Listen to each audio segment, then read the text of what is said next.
Permisi, Susania. Iya, silakan. Untuk pasien Nasiwa nanti mau diberikan Ceftriaxone 1 gram 4 sore ini.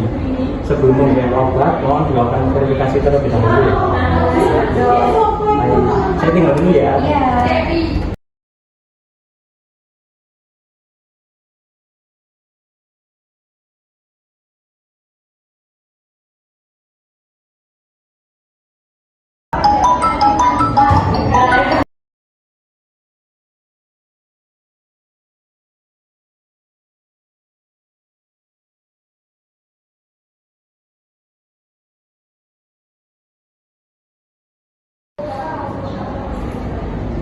Iya. Assalamualaikum, saya Sania, perawat jaga hari ini. Di sini saya akan memberikan antibiotik. Sebelum itu, boleh saya verifikasi identitas adik terlebih dahulu.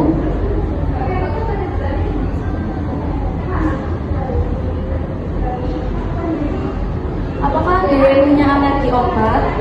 Kayak sus. Itu obat apa sus? Apakah ada efek sampingnya? Ini obat antibiotik ya dari dokter untuk mengatasi infeksi. Saya berikan ini sekarang ya Bu.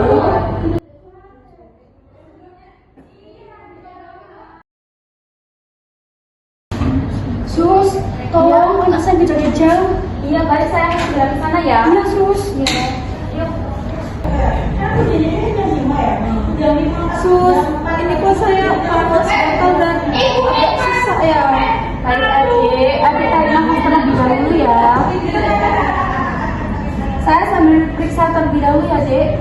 Sus, ini sih.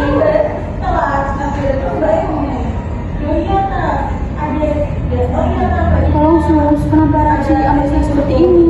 Ini reaksi alergi ya Bu. Saya panggilkan dokter terlebih dahulu ya. Iya sus. Apa yang terjadi? Ini reaksi alergi setelah pemberian antibiotik dok. Susania, ikut saya ke depan sebentar. Susania, ini saya taksir, harusnya Ceftriaxone. Oksigen, siapkan epinefrin. Siap dok. Ibu, kami harus menyampaikan bahwa ada kekeliruan pemberian obat yang seharusnya Ceftriaxone, namun yang diberikan malah cefatoxin. Jadi itu penyebab reaksi anak saya. Benar Bu, saya membeli obat tadi. Saya tidak melakukan penyuntikan ulang dengan sesuai prosedur pemberian obat. Terus kami sangat memohon maaf ya Bu. Saat ini kondisi adik Nashwa sudah stabil dan kami akan memantau tetap. Kami juga sudah melaporkan kejadian ini untuk tindak lebih lanjut supaya kejadian seperti ini tidak terjadi di kemudian hari. Dok, terima kasih Bu. Sama-sama. Dan reaksi alergi itu termasuk kami ya dok. Betul, dalam teori praktik kan dan masalah akibat menjadi pengaruh. Tapi sebelum disebut malpraktik, kita harus lihat konteksnya dulu. Maksud dokter, faktor sistem itu apa ya? Ya, induksi beban kerja tinggi, tidak adanya double check, sistematis, semua itu faktor sistem.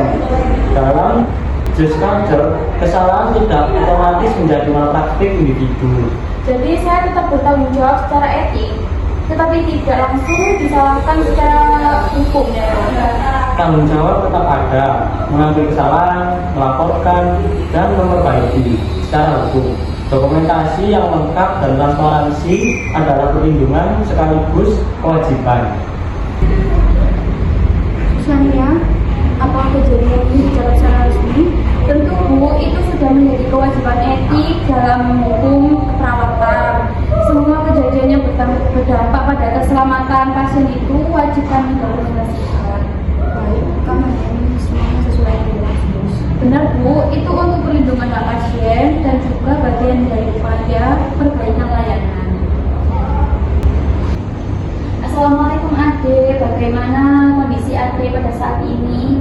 Sudah lumayan baik sus. Alhamdulillah, kami akan terus memantau saturasi dan gejala Ade. Jika ada rasa tidak nyaman atau sesak, nanti bisa hubungi saya dan dokter ya. Sebelum saya kembali ke news station, apakah ingin ada yang ditanyakan? Tidak, Sus. Terima kasih. Baik, saya akan kembali dulu ya. Mari. Kesalahan obat bisa terjadi akibat interupsi dan verifikasi. Saya harus lebih disiplin dan fokus untuk dokumentasi. Ini sangat penting secara etik dan hukum agar perbaikan sistem bisa dilakukan.